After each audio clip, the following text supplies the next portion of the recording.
Mañana en Camino nos ayuda la música de Osvaldo Pugliese, pues hoy se cumplen 116 años de la fecha de su nacimiento, ocurrida en el 1905. Murió con casi 90 años el 25 de julio de 1995. Ya está con nosotros nuestro querido y admirado amigo Daniel Chaschetti, doctor en ciencia política, investigador y docente. ¿Qué haces, Dani? Buen día. Muy bien. ¿Cómo te llevas con el tango vos? Bien. Bien. Me gusta. Pugliese, No soy un en experto. particular.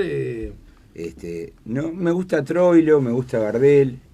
Soy bastante clásico, diría. Bien, muy bien. Algo de Piazzolla, pero no conozco mucho, ¿no? ¿En tu casa se escuchaba tango? Todo el tiempo. Es la cortina de Es el paisaje sonoro de tu... Totalmente. ¿Y quién era ahí? ¿Tu papá? ¿Tu Mi mamá? viejo era gardeliano. Bueno, también admiraba a Troilo y se escuchaba Radio Clarín. En las horas pares tocaba El Mago. Y bueno, desde luego, cuando llegué a la adolescencia tuve como esa cosa de parricidio, y me metí de cabeza a escuchar rock and roll y escuchaba Meridiano Juvenil, que era algo así como, digamos, una trinchera de lucha de la música, digamos, anglosajona, rock and roll. Ahí aprendí mucho de música, pero claro, también escuchaba otras radios, Radio Independencia, Radio Mundo, que pasaban música un poco más pop, pero no, el tango estuvo presente, la verdad. Y ahora, como dicen por ahí, viste que después de cierta edad el tango te encuentra, ¿no? O te alcanza. Uh-huh. Y no, 2x3 escucho. Y en todo caso, claro, esto viene un poco con el tiempo, en esa misma dirección. Uno empieza a ver que las variantes, los ritmos, los géneros, dialogan entre sí. No, y además las letras, ¿no? O sea, hay muchos tangos que están muy bien, ¿no? O sea, que tienen una economía de palabras, de frases, de juicios, de rimas que están muy bien. Y la verdad es que me parece que al tango en algún momento se llega y bueno, a mí me pasó eso. Uh-huh. Mira, justamente Guillermo nos cuenta a través del chat en nuestro canal YouTube, a Pugliese la dictadura militar argentina prohibió el tango La Yumba instrumental por considerarlo un nombre extravagante. Si Cuando no, Don Osvaldo estaba en Cana, la orquesta tocaba sin pianista y una rosa roja arriba del piano. claro, sí. Miembro del Partido Sí, Comunista. sí, en el caso de... Que además yo le decía más temprano, por esa condición, no tuvo buenas relaciones con el primer peronismo, según he leído por allí. Y la Cruzada Libertador, la que echa a Perón, también lo maltrató después a él. Claro. Sí. O sea, palos porque bogas, ¿no? Pero bueno, el tango hay que escucharlo, ¿no? O sea, siempre hay una oportunidad y hay que tenerlo ahí, ¿no? Pendiente, ¿no? Daniel, hoy le comentaba a los oyentes que te lo iba a preguntar a vos. Podría ser, uso como estímulo la foto principal de diario El País, que muestra justamente a decenas de personas, leo textual, se concentraron en las inmediaciones del Palacio Legislativo para exigir justicia por el crimen. Uno ve ahí, también supe por distintos testimonios y coberturas televisivas, que se trata de jóvenes de Zanoli, ¿verdad? Este chiquilín de 18 años, que también muy fierreros, parece que ese asunto los unía mucho, bueno, y en el marco del dolor, la indignación, en fin, la tragedia, salieron a la calle, ¿no? A protestar. Justicia por Lucas, dice un cartel que porta uno de los muchachos. Y van al Palacio Legislativo y si bien puedo tener alguna hipótesis, porque alguien podría decir, bueno, muchachos, si quieren justicia vayan a la Suprema Corte, yo qué sé, claro, para decir, como símbolo del Poder Judicial. Sin embargo, salimos a la calle y vamos al Palacio, ¿no? Bueno, sí, también se va a la Plaza Independencia, ¿no? Y también se va a la Torre Ejecutiva, claro. Pero yo digo que, a ver, esto tiene que ver con el hecho de que el Parlamento no solamente es un organismo que aprueba leyes, ¿no? entre sus múltiples funciones está la de representar. Y a mí me parece que cuando un gremio, un sindicato, o en este caso un grupo interesado en un punto específico, cuando va al Parlamento lo que está haciendo es dándole un mensaje a sus representantes, ¿no? Es decir, le están pidiendo que se hagan cargo de la demanda, ¿no? Es decir, probablemente esa multitud que fue haya votado a distintos partidos, y la apelación es a que esos legisladores que los representan, bueno, tomen la demanda y hagan todo lo posible para que la demanda se cumpla, ¿no? En este caso es hacer justicia. Pero bueno, es cierto, el asesino aparentemente, el aparente asesino está detenido, claro. La fiscalía está trabajando, el juez emitirá un fallo, también el presunto asesino tendrá su defensa. También está el tema, viste, de que manifestar frente al Parlamento también tiene la ventaja de apelar a que el Parlamento mire el asunto desde una perspectiva más amplia, ¿no? Porque acá la gran pregunta es cómo se puede llegar a esto, ¿no? Cómo alguien que compra un auto a través de Mercado Libre termina muerto, ¿m? Porque ese tipo de transacciones se dan todos los días, ¿m? A toda hora. Y normalmente no ocurre eso, no ocurre eso, ¿no? Exacto. Entonces, este tipo de modalidades lleva a reflexionar, ¿no? Bueno, ¿qué está pasando como sociedad? Y el lugar donde se tienen que reflexionar estas cosas es el Parlamento, ¿no? Uh-huh. Porque el Parlamento no solo legisla, no solo representa, sino que también debate, discute, analiza los problemas de la sociedad, del país, ¿no? Es el lugar privilegiado donde se deben dar estas discusiones. Permitime, Daniel, que te haga una pregunta al profe que sos, ¿no? Al docente,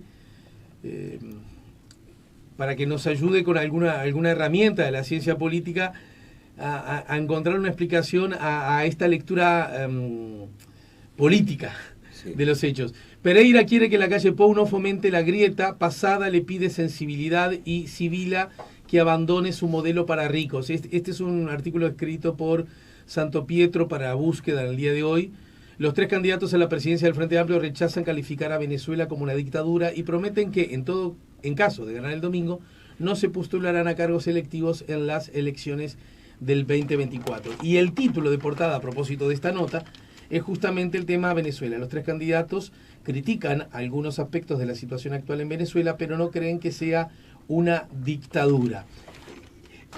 Me da la sensación de que ha pasado desde Chávez para acá, con intensidades distintas, por derecha, casi como una especie de intento de embretar a distintos dirigentes del Frente Amplio para decir, vos, digan que es una dictadura, digan que es una dictadura, digan que es una dictadura. Claro, la invitación es perfecta porque durante mucho tiempo, muchos de esos dirigentes hablaban de Venezuela con solo maravillas, ¿no? Cuando había ya notorios problemas. Los problemas se han ido agravando, eso lo sabemos todos, o por lo menos parece ser objetivo, pero en todo caso siempre está como eso, decir que es dictadura, aunque tengas una mirada crítica sobre el asunto, ¿no? ¿Por qué tiene importancia eso según tú crees, profe? Bueno, en primer lugar porque lo que se le está exigiendo a la izquierda es que condene aquellos regímenes que no son democráticos, ¿no? O cuyos atributos democráticos se han ido perdiendo, deteriorando hasta perderse de vista, ¿no? Y la izquierda tiene bastantes problemas para hacer eso por varias razones. Yo diría, en primer lugar, por afinidad ideológica, ¿no? Hay mucha gente que se entusiasmó mucho con el proceso venezolano, que estuvo muy cerca, que viajó a Venezuela, que cuando Maduro vino acá o Chávez vino acá estuvieron muy cerca de él. Digamos que tomar distancia del chavismo para ellos es un paso grande, que tiene un costo, ¿no? Porque ellos lo defendieron, ¿no? Porque ellos creyeron fervientemente en que se podía construir un nuevo tipo de socialismo en América Latina, Y bueno, ahí hay un problema, digamos, ideológico, emocional, de vínculos internacionales, ¿no? Lo segundo es que se le pide que asuma una palabra que la utilizamos para referirnos a una experiencia histórica que vivimos nuestra generación, ¿no? Es decir, cuando yo escucho la palabra dictadura, no pienso en Venezuela. Yo cuando escucho la palabra dictadura, pienso en la dictadura uruguaya, en el Uruguay que crecí, ¿no? Que había presos políticos, que pasamos muy mal, que además ibas al liceo, nos cortaban el pelo en la puerta del liceo, no nos dejaban entrar si llevabas una camisa que no era, o las medias, ¿no? Los calcetines no podían ser de otro color que no fueran azul y gris. La dictadura para mí es la ciudadanía dividida en letras, ¿no? Mi padre era ciudadano C, tenía problemas para conseguir empleo, ¿no? Porque era ciudadano C. Ser ciudadano C suponía tener antecedentes de actividad política. Entonces, o sindical en otros casos, ¿verdad? O sindical, ¿no? Entonces, digamos que cuando pensamos en la palabra dictadura, los uruguayos la tenemos asociadas al sufrimiento de aquellos años, ¿no? De los años 70 y 80. Entonces, utilizar esa misma palabra para designar, yo creo que se les hace cuesta arriba, ¿no? Mirá, en la ciencia política nosotros lo que utilizamos son dos grandes conceptos para hablar de los regímenes políticos. Por un lado, la democracia, que tiene que cumplir ciertos requisitos, como por ejemplo competencia y participación. Es decir, para que haya competencia tiene que haber libertades civiles, ¿no? Libertad de asociarte, de poder ser candidato, libertad de votar. Y participación es igualar en derechos, ¿no? Todos los votos valen uno, y esos son derechos políticos, ¿no? Entonces, sin libertades civiles y derechos políticos no hay democracia, ¿no? Entonces, cuando hay regímenes políticos que pierden esas libertades civiles, pierden esos derechos políticos, el régimen se va moviendo hacia otro lado. Y hay un límite, una línea difusa que es imposible de fijar, pero que en un momento el régimen deja de ser democrático. Y en la ciencia política lo que utilizamos para designar esas zonas grises es considerarlos regímenes híbridos. Y luego tenemos, sí, los regímenes que abiertamente no son democráticos y les llamamos regímenes autoritarios. Adentro de estas, digamos, de estas tres familias, los regímenes democráticos, los regímenes autoritarios y los híbridos en el medio, hay un conjunto de familias, ¿no? Es decir, pensemos en los regímenes autoritarios. No es lo mismo una monarquía absoluta de un jeque árabe, ¿no? O de una familia de jeques árabes que un gobierno militar en América Latina en los años 70. O sea, sí, no son diferentes. No es lo mismo la dictadura de un político que es un caudillo,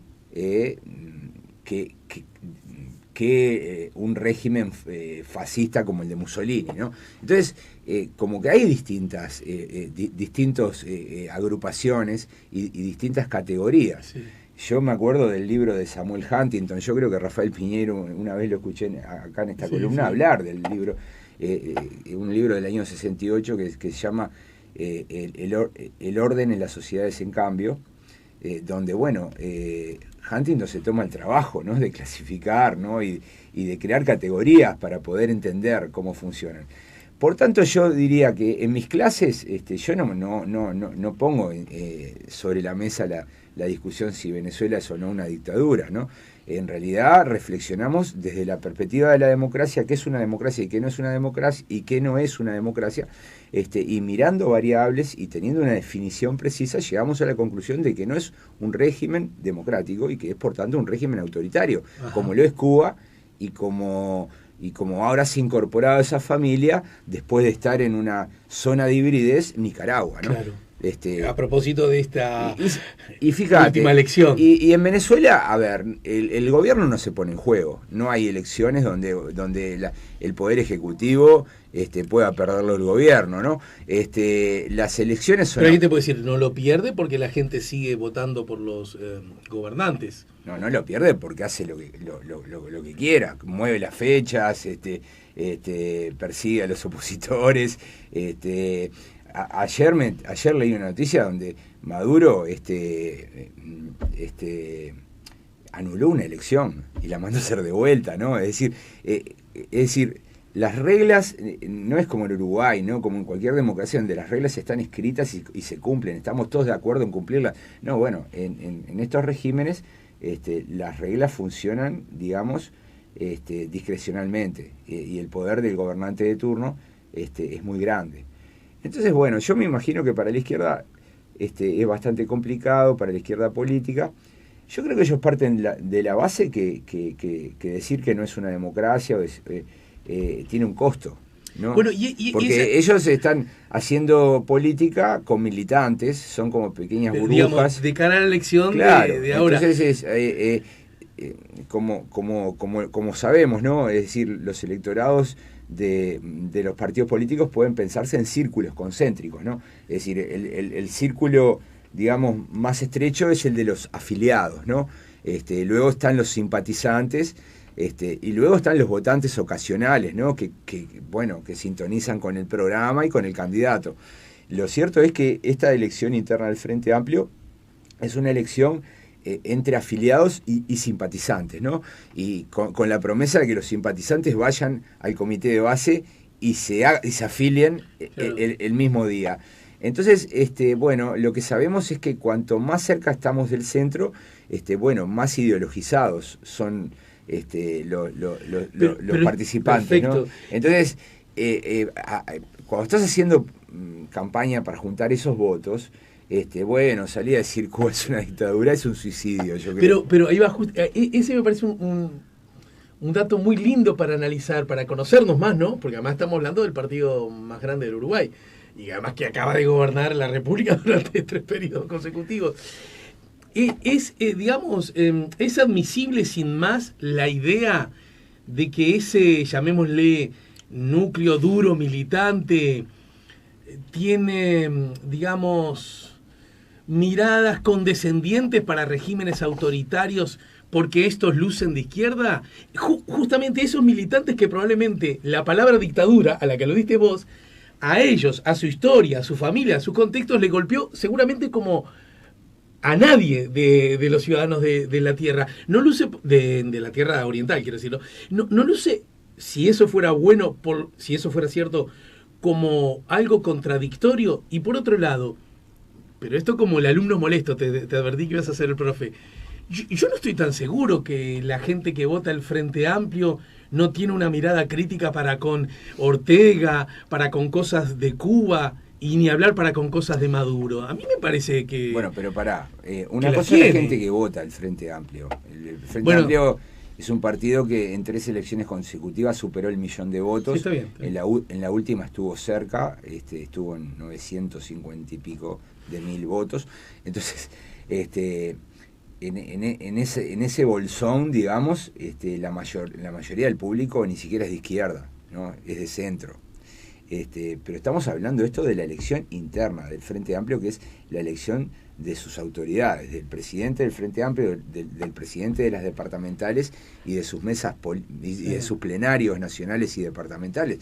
Bueno, esta competencia es entre un electorado específico. Pero son algunos miles igual, ¿no? Sí, son algunos miles. En la última elección votaron algo así como 90.000 personas. Pero hubo momentos donde votaron 120.000, capaz que más, no recuerdo ahora, ¿no?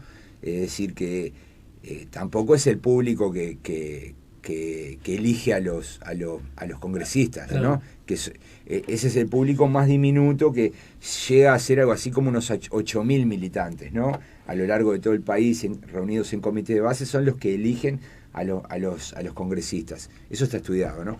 Pero no, en el caso de las elecciones de autoridades, digamos que es un escenario de unas 100.000 personas. Y bueno, yo te diría que sí, que hay una parte importante de esas 100.000 personas que no tendría ningún problema en llamarle a las cosas por su nombre, ¿no? Y decir, bueno, Venezuela no es una democracia, Cuba no es una democracia, lo digo de este modo porque sería una expresión mucho más amable. Claro, menos dolorosa. Menos dolorosa, ¿no? Por las dos razones que di al comienzo, sí, ¿no? Ideológicas y de experiencia de vida, ¿no? Sí. Ahora, yo te diría que el funcionamiento de la campaña reposa sobre los hombros de los más convencidos, ¿no? De los militantes, de los que abren los comités de base, de los que están en los organismos internos de los sectores. Y ahí es donde tal vez haya una carga ideológica más fuerte, ¿no? Un compromiso más fuerte. Y después yo lo que creo que también debe haber una generación, no tengo claro, es una idea, debe haber una generación que ahora debe estar por encima de los 70 años, calculo, que bueno, que eran los jóvenes de los años 60, ¿no? Que bueno, que ellos sí creyeron fuertemente en Cuba, que desarrollaron no solamente un compromiso ideológico, sino también emocional, ¿no? Entonces, bueno, me imagino que para ellos romper o hablar... Goodbye Lenin. Bueno, claro, hablar públicamente de ese modo debe ser bastante duro. Pero bueno, yo creo que tarde o temprano estos regímenes no van a vivir para siempre, van a caer y para la izquierda va a ser un problema. Cuanto más tarde en ser sincera y reconocer de que, bueno, eso está lejos, ¿no? Sobre todo cuando pensamos en la experiencia uruguaya, ¿no? Porque a mí me gustaría que los partidos políticos uruguayos juzguen al mundo a partir de nuestra experiencia, ¿no? Es decir, que si nosotros somos exigentes con nuestro sistema político, bueno, que las mismas exigencias las apliquemos para el mundo, ¿no? Y acá es donde, y si querés la dejamos por hoy, porque sí. Y acá es donde entra el otro actor, o sea, otro de los ingredientes lindos cuando se analizan. Bueno, si vamos a juzgar al mundo, y si de verdad nos molestan los regímenes híbridos, y ni hablar los autoritarios, estos son más que estos tres que hablamos siempre en el mundo, ¿no? Y es ese reproche que parte de la izquierda hace, y a mí me parece que muchas veces con razón, decir, macho, te ofende y te enoja Venezuela, te ofende y te enoja Cuba, pero no te ofende ni te enoja los ricos países árabes, no te ofende ni te enoja China, no, claro, lo que significa ahora. Claro, porque... Entonces, la idea es, bueno, fenómeno, vamos a decir todos los que son autoritarios o predictaduras o cuasi dictaduras o dictaduras duras y plenas, bueno, vamos a nombrarlas todas, ¿no? Claro, bueno, una cosa es la región, ¿no? Porque con la región convivimos, ¿no? Estamos en organismos internacionales comunes. Con China convivimos más que con Nicaragua, me parece. Está bien, es nuestro principal socio comercial y es importante, no te lo niego, pero bueno, a mí no me gustan esos argumentos, ¿no? Que, bueno, yo hago algo mal y vos me reprochás y yo, en lugar de explicarte o tratar de enmendar mi mala conducta, claro, lo único que hago es reprocharte a vos otras conductas malas. O sea, ¿no? Vos hiciste penal también, yo hice penal, pero vos también hiciste, claro, la semana pasada. Está mal, ¿no? O sea, a mí me parece que deberíamos tener argumentos, ¿no? Claro. Si hablamos de Cuba, hablemos de Cuba. Y en la conversación sobre Cuba no, claro, me tires a Colombia o a Brasil. Si querés hablar de Colombia, hablamos de Colombia, hablamos de Brasil. Lo que pasa es que hay esa forma de discutir, sí, ¿viste? Para mí no está buena, no convence a nadie, me parece. Yo coincido que no está buena. Del mismo modo que coincido, con la misma claridad. Es ahora como, por ejemplo, cuando estamos hablando de Germán Cardoso, ¿viste? Sí. Y de su desempeño al frente del Ministerio de Turismo, y hay gente, ¿viste? Que, bueno, que es partidaria del gobierno y te dice, no, y Sendik, ¿no? Bueno, Sendik volvió a ser tapa hoy. Claro, y Sendik, bueno, obvio, querés hablar de Sendik, hablemos de Sendik, claro, o hablemos de Cardoso, pero no tapar una cosa con la otra, ¿no? Es decir, dar de mejor manera la discusión. Porque además no nos permite dar la discusión, que es lo que estás diciendo. Sí. Del mismo modo también, digamos, porque si no me parece que podemos cometer el pecado de la ingenuidad, y es que algunos países, por distintas razones, están en la agenda de discusión mucho más que otros, ¿no? Sí. Incluso en el propio continente, ya que algunos esgrimen lo de la cercanía o la región. Y eso también hay que decirlo, me parece, ¿no? Totalmente. Si hablamos de Cuba, hablamos de Cuba. Si hablamos de Venezuela, hablamos de Venezuela. Si hablamos de Nicaragua, hablamos de Nicaragua. Y bueno, a mí no, Mirá, no me duelen prendas porque yo considero que son regímenes. Pero hay estamos diciendo que de otros países no se habla. Eso es lo que quiere decir. Hay un politólogo que Adam Przeworski, que es un politólogo polaco, yo siempre lo cito, ¿no? Pero él dice, es muy fácil definir un régimen democrático, ¿no? Una democracia es un régimen donde el gobierno puede perder una elección, ¿no? Claro. Incluso te digo más, la última vez que estuvo en Uruguay, él presentó en el poder legislativo, porque su viaje lo financió la Cámara de Representantes, él mostró un estudio fantástico, ¿no? Donde mostraba que las democracias consolidadas eran aquellas que habían rebasado el umbral de las 6 alternancias. Una alternancia es aquella donde, bueno, un partido gobierna, pierde la elección y asume otro partido. Uh-huh. Y él decía, bueno, después de la 6ª alternancia, la probabilidad de quiebre democrático tiende a 0. Claro. Entonces, bueno, uno rápidamente se pone a pensar en Uruguay, ¿no? La primera alternancia en democracia fue en el 58, ¿no? En la elección del Partido Nacional. En el 66 retornó el Partido Colorado.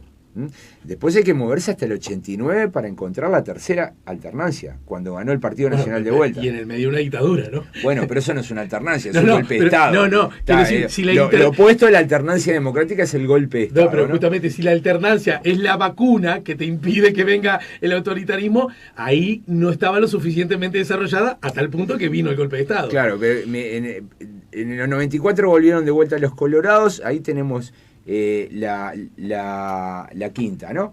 Después, en el 2005 llegó el Frente, la 6ª, y ahora llegó el Partido Nacional, la 7ª. O sea, uno tiende a pensar, bueno, esto es una democracia consolidada. Ahora, cuando empezás a hablar de estos países, donde en Venezuela el chavismo no puede perder una elección, ¿tá? Y por eso para Przeworski rompe los ojos, ¿no? De que no se puede hablar de democracia, ¿no? Es cualquier otra cosa, pero no es una democracia. Entendido. Y lo mismo en Cuba, que no hay elecciones, o en Nicaragua, donde, bueno, meten preso a los opositores, ¿no? Entonces, el día que Ortega, que el Partido Comunista de Cuba, o que el chavismo puedan perder una elección en sus países, bueno, ahí estaríamos diciendo, bueno, están llegando a la democracia, ¿no? Vamos a una brevísima pausa, pero antes, ya que hablaste de Rafa Piñeiro, que entre otras cosas contigo tiene un crack, Rafa. Un crack, Rafa. Estuvo este lunes, porque hablamos de Chile. Ah, bueno, claro, él sabe mucho. Y hablando, yo no, estoy bien rodeado, yo lo que hago es... Sí. Mi mérito es rodearme bien. Es el único mérito. Estuvo, y antes de la elección estuvo Juan Pablo Luna, claro, que había estado de visita por esta, y es tan generoso, tan divino, tan gran amigo, que me dijo, estoy por allá, viste, con su suavidad, sí. Estoy por allá. Y un capo, Juan Pablo. Bueno, pero quería aludir a Laurinegro, igual que vos, porque hoy va a ocurrir lo siguiente: presentación del Laboratorio de Opinión Pública y Redes Sociales. Van a participar Álvaro Pardo, Peter Enns, Mariana Pomies, Rafael Porsekansky, Rosario Cairolo y Juan Bogliacini, toda gente que conoces. Sí. Colegas. Pues hoy a las 18 horas, en formato presencial, en el edificio Atanasius de Urquiza 2871, o a distancia, vía Zoom, la Universidad Católica va a presentar este laboratorio de opinión pública y redes sociales. ¿Con qué objetivo? ¿En qué consiste? ¿Y cómo funciona? Bueno, lo vamos a estar ya adelanto conversando con Bogliacini la semana próxima, con seguridad, aquí en La Mañana en Camino, pero quería dar cuenta de esto porque seguramente... Ahora déjame a mí pasar un chivo. Sí, obvio. Porque bueno, mientras... Estuve hablando con Rafa. Mientras la Católica hace su lanzamiento del laboratorio de datos, bueno, nosotros, el Departamento de Ciencia Política de la UDELAR, presentamos en el Salón de los Pasos Perdidos, hoy a las 19 horas, la trilogía de libros liderada por Jaffe y Rila, ¿no? De la que dimos cuenta la semana pasada conversando con Buquet, como bien sabes vos. Es prácticamente a la misma hora, ¿no? Sí, lo cual es una pena, es terrible que no coordinemos ese tipo de cosas, pero bueno, quería pasar el chivo. Bien ahí. Y nos juntamos a las 19 horas en el Palacio Legislativo. Bueno, a lo mejor uno puede estar de 18 a 9 conectado con la primera. Es lo que voy a hacer yo. En la 19 voy a mirarlos por YouTube hasta las 7. Bien, muy bien. Que es a propósito de unos libros imperdibles, formidables, maravillosos. Yo me acuerdo que conversamos sobre ellos cuando estaban todavía en época de gestación. Vos me comentaste algunas cosas. Bueno, ya son una realidad. y me parece buenísimo porque es un insumo hecho por académicos, pero para el público, ¿no es cierto? Sí, y el año próximo viene un cuarto tomo, ¿no? Que es como un resumen general sobre temáticas y tópicos. Y bueno, me parece que bueno, que eso va a completar. Están editados por Crítica del Grupo Planeta. Exacto. También pasó el dato. Nos vamos a la pausa, estamos poniendo la mañana en camino, estamos con Chaschetti, ya se tomó un café, ¿quiere otro? No, está bien. Bien, muy bien. Estamos en el 98.7. Último tramo de la charla con nuestro querido invitado, el doctor en Ciencia Política, investigador y docente Daniel Chaschetti, del Instituto de Ciencia Política de la Universidad de la República, nos ayuda a poner la mañana en camino. El Frente Amplio va a elegir presidente, o presidenta, ¿no? Puede ocurrir eso, y hay 3 candidatos. Se presume por los apoyos de los aparatos que Fernando Pereira luce como el favorito. Desde ese lugar, yo no sé si hay encuestas hechas, la verdad que... No he visto. En todo caso, ¿por qué esto es importante para el Frente Amplio? ¿Qué cosas tiene para ganar? Y yo una cosa que se lo pregunté el otro día a Ehrlich, se lo pregunté en televisión, ¿no? En el programa del que trabajo en Canal 12, se lo dije, el Frente Amplio ha tenido 2 inmensos presidentes que a su vez eran líderes, con características distintas y con trazabilidad distinta. Es más, uno sacó al otro, ¿no? Sereñi primero, Tabaré Vázquez después. Estamos eso fuera de discusión. Después hay una etapa bisagra con Brovetto, ¿verdad? Que según tengo entendido dio una gran mano en el sentido de... Pero era bisagra. Y después el Frente Amplio se acostumbró a elegir a sus presidentes. La primera variable que hay que poner sobre la mesa es ¿dónde está el partido? ¿Está en el gobierno o está en la oposición? Yo creo que si el partido está en el gobierno... Con el copeteo de la mesa... Si el partido está en el gobierno, las autoridades partidarias pesan menos, no son tan relevantes. Claro. Tienen menos responsabilidades. Ahora, cuando el partido está en la oposición, las autoridades partidarias son muy importantes, porque tienen que hacerse cargo de un conjunto de tareas que tienen que ver con la coordinación de muchas instancias, ¿no? Coordinar el funcionamiento de la estructura partidaria con la bancada, construir un relacionamiento con los restantes actores. Digamos que las responsabilidades aumentan superlativamente.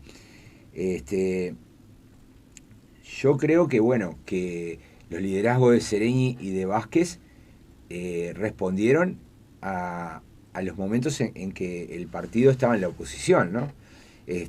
Todo lo que viene después con Brovetto y sus continuadores son presidencias bajo gobiernos del Frente Amplio. Entonces yo diría que el Frente Amplio ahora necesita reconstruir la unidad de acción, la unidad política, y necesita tener una estrategia bien clara y definida, ¿no? Y eso para mi gusto no lo estaba resolviendo bien. Ajá. No lo estaba resolviendo bien. Y bueno, me parece que claro que hay un favorito que es Miranda. Pereira. Estaba pensando en Miranda, que bueno, él fue electo cuando el partido estaba en el gobierno. Claro, y su responsabilidad cambió cuando el partido dejó de estar en el gobierno. Incluso su relacionamiento con la calle Pou llegó a ser un problema. Pero bueno, yo creo que el favorito es Pereira por el número de sectores que lo apoyan. Sectores además muy disímiles dentro de la interna, ¿no es cierto? Totalmente. Y bueno, yo creo que las otras 2 candidaturas, obviamente que representan corrientes y opiniones adentro del Frente Amplio, ¿no? La candidatura de Ivonne Pasada tiene mucho que ver con las corrientes feministas, con la reivindicación de la participación de la mujer. Me parece que la perspectiva política la veo más próxima a Fernando Pereira, pero bueno, ella es mujer y representa una candidatura femenina, y eso es una parte importante de los apoyos electorales y sociales del Frente Amplio. Ajá. Y la de Sibila me parece que ahí hay como una suerte de intención de marcar una diferencia fuerte, de tratar de mover el partido hacia la izquierda, de un conjunto de sectores políticos y de militantes y de personalidades que creen que el Frente Amplio perdió el gobierno porque no fue suficientemente de izquierda. Uh-huh. Es una hipótesis sobre la cual vos qué opinás. No, yo no estoy de acuerdo, no perdió por eso. No. Lo que pasa que, bueno, esta discusión se repita en todos los lugares donde los partidos de izquierda pierden, o de centro izquierda pierden el gobierno. Siempre aparece una voz que dice... Debiste haber sido... Claro, fuiste muy dócil con los medios de comunicación, fuiste muy dócil con los empresarios, debiste ser más radical. Pero bueno, me parece que la candidatura de Sibila cumple una función, ¿no? Porque en realidad hay una parte del Frente Amplio que piensa así y está bien que tenga una expresión pública, ¿no? Sí. Está muy bien. También es una oportunidad para el propio Sibila de hacerse conocido, ¿viste? Porque una cosa es que te conozcan en los ámbitos montevideanos, ¿no? En la Cámara de Diputados, pero esta es una oportunidad para Sibila para recorrer el país, para hacerse conocido. Esas son cosas que ustedes nos enseñan también a propósito de las trazabilidades, de las trayectorias. Lo que uno hace hoy no necesariamente es pensando en el hoy. No, claro. Es más, la mayoría de las veces hace cosas hoy pensando en mañana, ¿no? La elección es una vitrina también, ¿no? Y uno piensa, bueno, Sibila va a perder, pero en realidad yo creo que Sibila va a ganar, ¿viste? Desde ese lugar. Claro, porque además él consiguió apoyos de algunos grupos, y bueno, si bien el Partido Socialista se ha ido resquebrajando y hoy es mucho más chico de lo que era antes porque se fue mucha gente, evidentemente Sibila al frente del Partido Socialista lo ha movido hacia la izquierda y está construyendo, digamos, un conjunto de apoyos, una especie de coalición, digamos, y me parece que, bueno, ellos van a vertebrar el voto de izquierda, ¿viste? Que es importante. Y desde ese punto de vista, teniendo en cuenta algo que... Viste que así como dijimos cuando Astori y Vergara se pusieron de acuerdo y formaron Sereñistas y lo lanzaron, y dijimos, esto es muy bueno para el Frente Amplio, ¿no? Porque el sector moderado, socialdemócrata, está agrupado, y eso le va a ayudar a pelear votos de centro. Esto es un poco igual, ¿no? O sea, Sibila construye un polo, ahí va a disputar votos con el MPP y el Partido Comunista, sin duda, pero bueno, me parece que también la estructura de los sectores responden a las características del electorado, ¿no? Bien, el Frente Amplio tiene, como la inmensa mayoría de nuestros partidos, vocación de gobierno, es decir, quieren ganar las elecciones porque quieren gobernar el país. ¿Estamos de acuerdo en eso? Sí. El Frente Amplio además acaba de hacerlo. Sí. Y lo hizo exitosamente, quiero decir, 3 periodos consecutivos, cosa que no es habitual.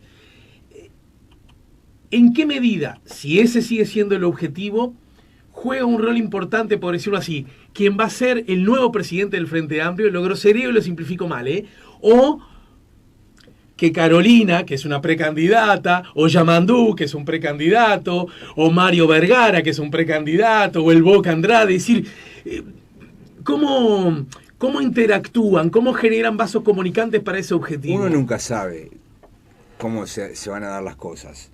Capaz que Pereira gana la elección y luego va por más, o capaz que le va muy mal, no sabemos.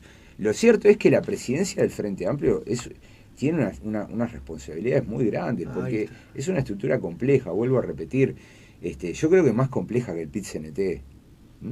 El PIT-CNT creo que es más homogéneo en el sentido de que todos sus miembros, sus componentes son agremiaciones. Lo de señalar el PIT-CNT pensando en Pereira, para mí ojo, Fernando, que porque dominaste aquello no creas que esto te va a ser tan fácil. Esto es más complicado, porque esto es una estructura nacional de coordinadoras y de departamentales, pero también está la bancada de diputados, pero también están los intendentes, pero también están los líderes de los sectores que juegan un papel. Entonces, organizar y hacerlo funcionar en una misma línea, poder desarrollar una estrategia no es una tarea sencilla, ¿no? Yo diría que es muy difícil, ¿no?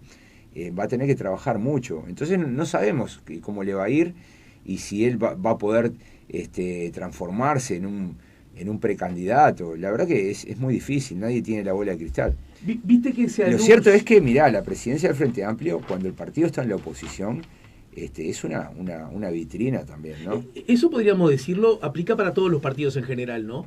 Cuando estás en el gobierno, estás, lo que nos dijiste recién, pero además siempre lo han dicho, muy por ejemplo, sofocado por las Beatriz actividades del Argimón gobierno. presidía el directorio del Partido Nacional cuando el Partido Nacional estaba en la oposición. Y Beatriz Argimón tenía una visibilidad. Alguien me podría decir, bueno, Pablo Iturralde, el Partido Nacional está en el gobierno y Pablo Iturralde está al frente del directorio y consigue igual. Pero Pablo Iturralde es un político de mucha experiencia. Siempre se les va a ingeniar Pablo Iturralde para conseguir visibilidad política.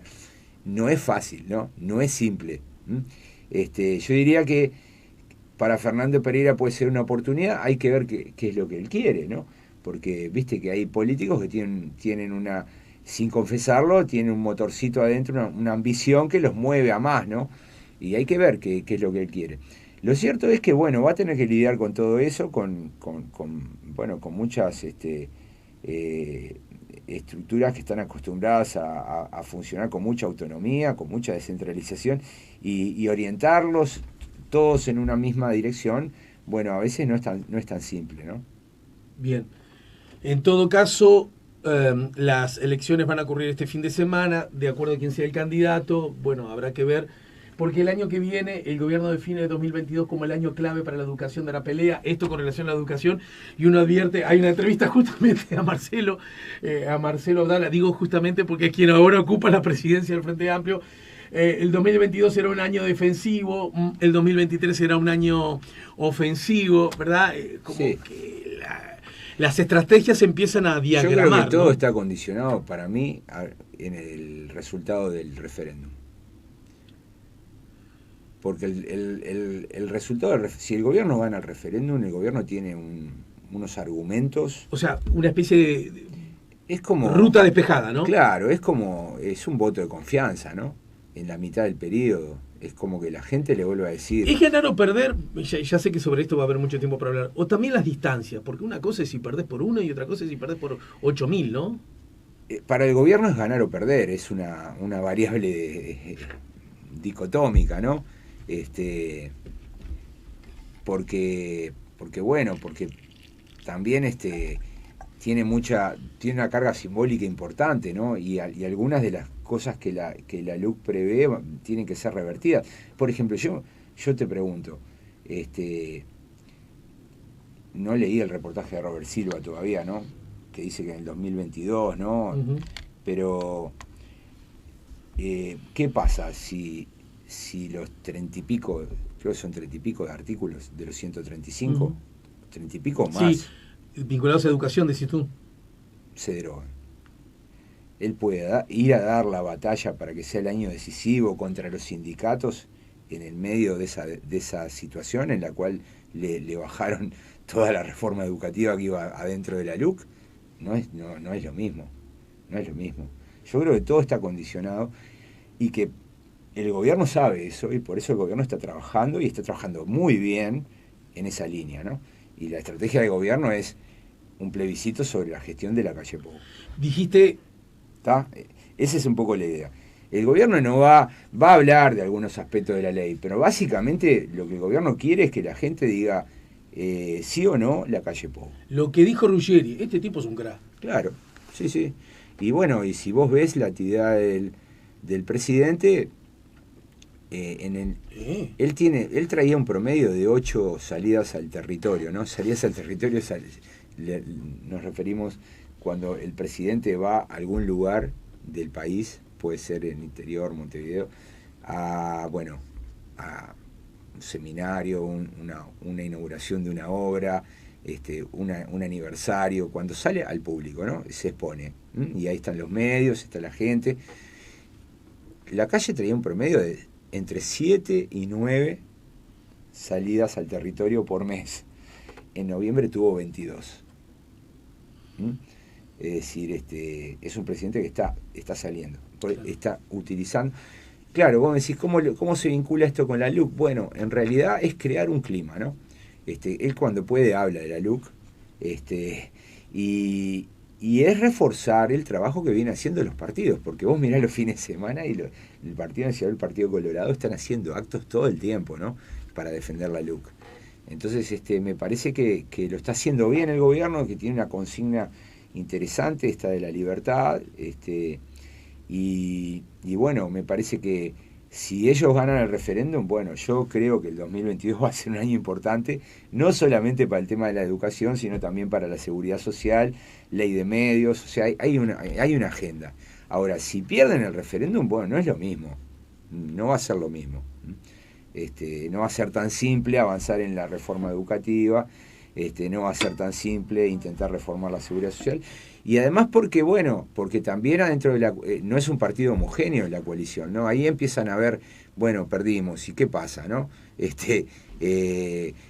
No, porque viste que en los sistemas presidenciales cuando hay beneficios se las lleva el partido del presidente, y cuando hay costos se distribuyen igualmente entre todos los que están arriba del barco.